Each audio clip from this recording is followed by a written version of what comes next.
Occasionally on the channel, I like to drop retrospective videos, video essays if you will, taking a look down memory lane to feast on the member berries of nostalgia about games which formed critical pieces of our childhoods, certainly for me and I know for many of you as well.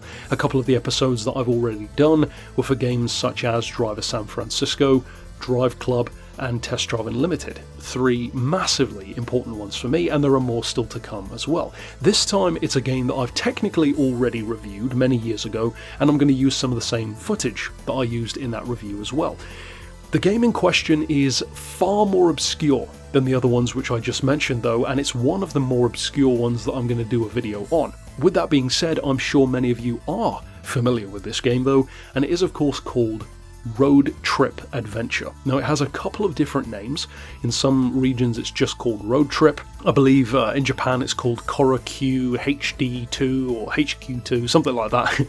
But it's part of like the Penny Racers kind of universe. Released on PlayStation 2 in 2002 and 2003. Depending on where you were in the world, it had a staggered release, with Japan not surprisingly being first in 2002. And it's a game wherein even just watching this video, if you're not familiar with it, you're probably thinking, what in the hell is this game? It looks like it's for toddlers. And that is actually the biggest point I want to make in this video essay. And that is that this game is such a core piece of my gaming childhood for one reason above all else. And this is something which I'm sure I talked about in my review because I haven't rewatched that video. But to me, this game actually taught me the life lesson to forget your expectations. And the game didn't even go out of its way to do that, it's just something which incidentally happened. And of course this is anecdotal, by definition it was my experience, but I'm sure for many of you as well, this probably also happened, because this game is such an unknown quantity for many of us, especially I'm sure outside of Japan. But you go into it and you see the look of the game, it looks very childish, very primitive, but that actually has a number of hidden benefits. See, first of all, look at the graphics. This game does not have bad graphics, especially given its age. This game is quite old by gaming standards, on a much older console, albeit a successful one. And yet, because it deliberately has this art style of being cartoonish and over the top and caricatured, well, it actually has the pretty cool effect of being ageless.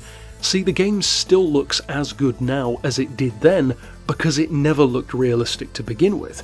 That's a genius move, and of course they didn't do it for that specifically, but it's a great advantage to have. It means the replayability 20 years later, more than 20 years now, is still fantastic. Whereas if you boot up Gran Turismo 3 for example, as good as it looks, it is definitely showing its age, you know, as most other realistic or even semi-realistic games would do. Now for me those expectations were, I was a kid, I think if I recall correctly my dad picked up this game. We both thought it looked kind of childish. I think I'd gone to school or something, or I'd gone out somewhere, and he tried the game, and he said to me, you know what, I tried this game, and it's actually really good. You like talk to people, and you do these missions, and you can upgrade the car. I thought, yeah, sure Dad. I was still interested in Gran Turismo 2 and 3 at the time, and not much else. Maybe a bit of Ducati World Racing as well.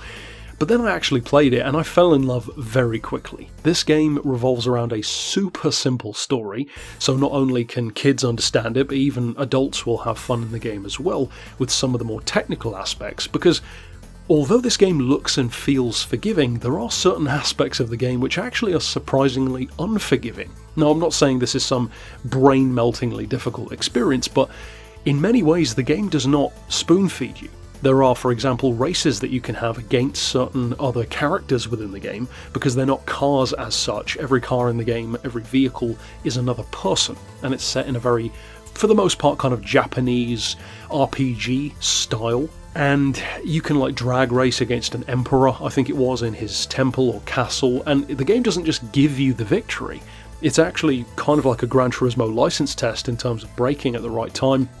You have driving physics which are both very fun and very quick to get a hold of, but also the car can kind of bounce around if you hit uneven terrain, and depending on the modifications you've got, it can kind of send you all over the place.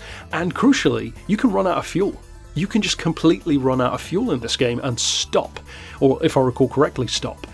Now, I recall there being an element of fast travel, so it's not like it's the end of the world, but stuff like that is probably a little bit of an extra layer deep than you'd expect. Another thing which I love in this game is the modifications, because not only do you get really cool stuff like wings to make the car fly further for a little bit longer, big monster truck tyres to go places that you otherwise couldn't, even a jetpack on the back, which was, of course, always my favourite thing, and I'm sure for many of you as well. You could get rally lights on the front, and they actually made a difference. You could legitimately see more at night when you had them on, but also you could actually put a sponsor on the top of the car, like a literal street sign, again very Japanese style, on the roof of the car, advertising whatever brand. You would meet different people throughout the game, through the map, and we'll touch on the map again in a second, wherein you could actually earn per kilometre of driving actual money in the game. That's something which many bigger games still don't even have, earning sponsorship money.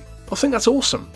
And it kind of teaches kids who do play the game these interesting elements of life, but in a very spoon-fed, easy-to-understand way that simultaneously doesn't insult the intelligence of the adults playing the game.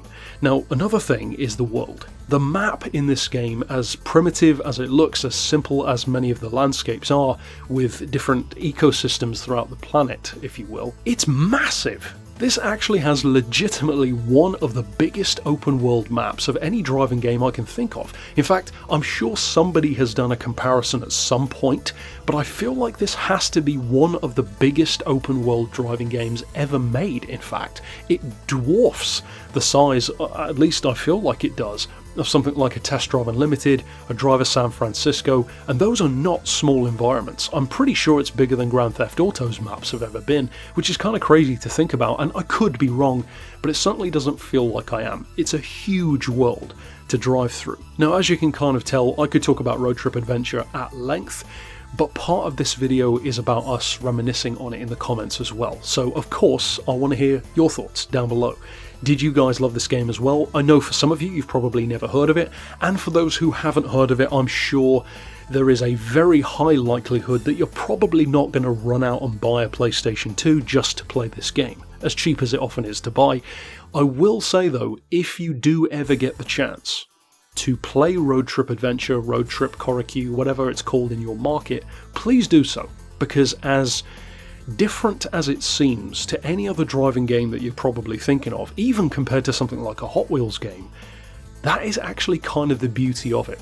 It has these RPG elements, tuning, interesting driving, a great open world, a very wholesome but also at the same time not insulting feel that the game has, with the overall story being that you want to become president by winning a racing series. As I said, it's pretty simple, but it kind of just works. So ultimately, that's it for my look back down memory lane at Road Trip Adventure. A bit of a shorter one for this episode, and of course, drop your thoughts down below if you did play it. Maybe some of you still do. I could certainly see people still playing it. But yeah, it's a game that has a ton of charm and absolutely teaches us to, whatever you think you're going to get in a situation, kind of forget that. And that's one of the best life lessons I think I've ever learned, not just from this, but even reviewing real world cars now on the channel. 9 times out of 10, the cars that I end up loving the most are the ones that I didn't expect to. So in life, as much as you can safely, forget your expectations. You'll have a much better time. Overall though, that's it for my thoughts. Of course, tell me yours down below. And until next time, I'll see you then. And of course, check out the other retrospectives which I did as well. But for now, as always, thanks for watching.